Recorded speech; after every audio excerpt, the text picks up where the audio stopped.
fine. Mm-hmm. Well, I think it's, I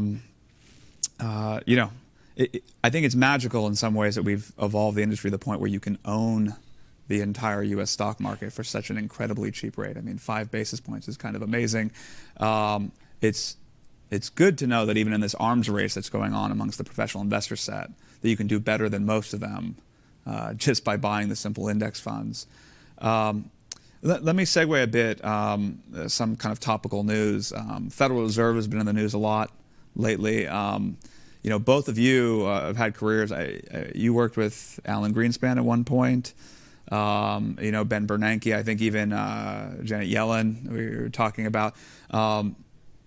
Any comments about what the differences are, or what it takes to be a great Federal Reserve chairman? I mean, it's something you can only really look over decades. It's not something you can really understand just looking at the most recent candidates. Oh, I think there's some things you could say. Number one, Federal Reserve governance is a team sport. Mm-hmm. So if you are not really good at working with other people, you got a real problem. Secondly, I think you could easily say we have been really fortunate to have some extraordinary people serving in the governorship, but particularly the chairman. You should talk about Ben Bernanke because you really worked closely with him and knew, but I knew Janet Yellen quite closely at Yale because these are extraordinary people who have studied and studied and studied the field in which they are then put to test. Everything that they live with is new, difficult, fast-moving, and the data is not available. So it's a really tough job. But if you wanted to pick people who are wonderfully well-suited to that, out of all the people that might be chosen, we've been very, very fortunate as a nation. And it's wonderful that the rest of the world has very talented people in their central banks also, but that these people talk to each other all the time, and the factual information that's accessible to the bankers is terrific. Is it perfect? Certainly not. Is it a hard job? You bet. And unwinding this massive purchase of mortgages is going to be an unbelievably challenging. When do you do it? How do you do it? How do you communicate about it? It's going to be hard. I would agree with you, Charlie, that the consensus building is so important. And, Ben came from my university, and so I've seen Ben in action herding a group of prima donna faculty around is not one of the easiest things in the world. And Ben was a brilliant department chairman. And I think Ben was quite brilliant as the leader of the Federal Reserve. And I think one of the things that is very likely to be the case for Janet Yellen is that she has some of the same qualities. So I agree with you that we've got a big enough government portfolio that there are really some questions about whether we have done something to hurt the market. Unwinding this, which is certainly something that needs to be done, is going to be very, very tricky. But I think we've got the right people on board to do it. It's good to hear. A little bit of good news.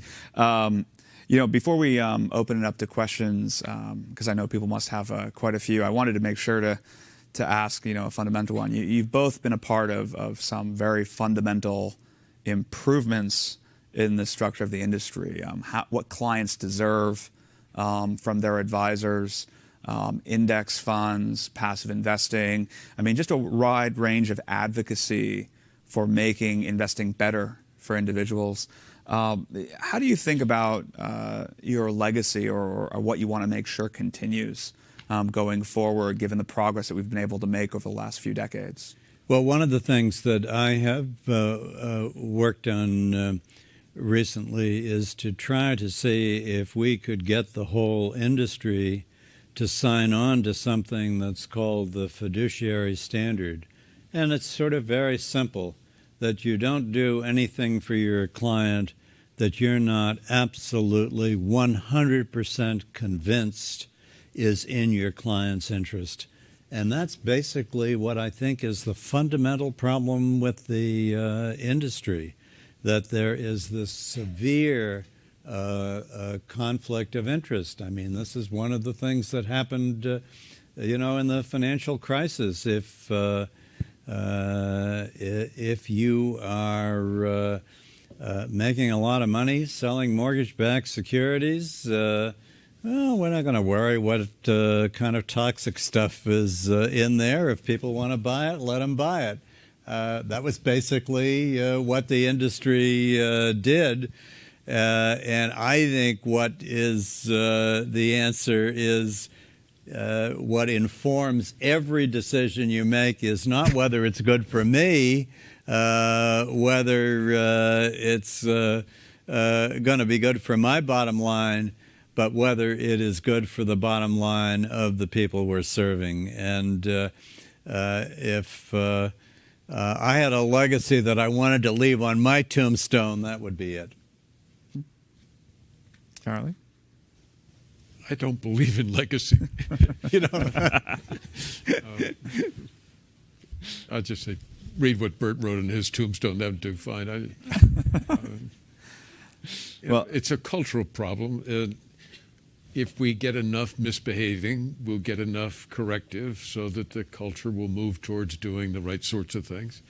But once you separate the professional value from the economics of the business economics are going to take off and get to be dominant, and it'll attract people who say, you get pretty good pay over there, and it doesn't look like all that boring work, so I'd like to do it. And that recreates. If you go back and read economic history in the 30s, there were some marvelous hearings in Washington where one banker after another was embarrassed, something unbelievable, to be asked a series of questions, the Pujo hearings. And it's kind of fun to read back over that. And gee, it's so similar to what we did. And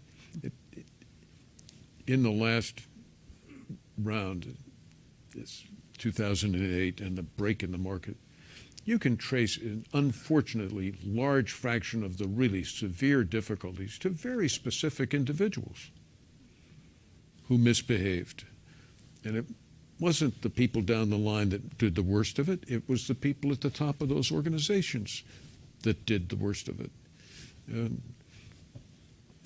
that's a shame.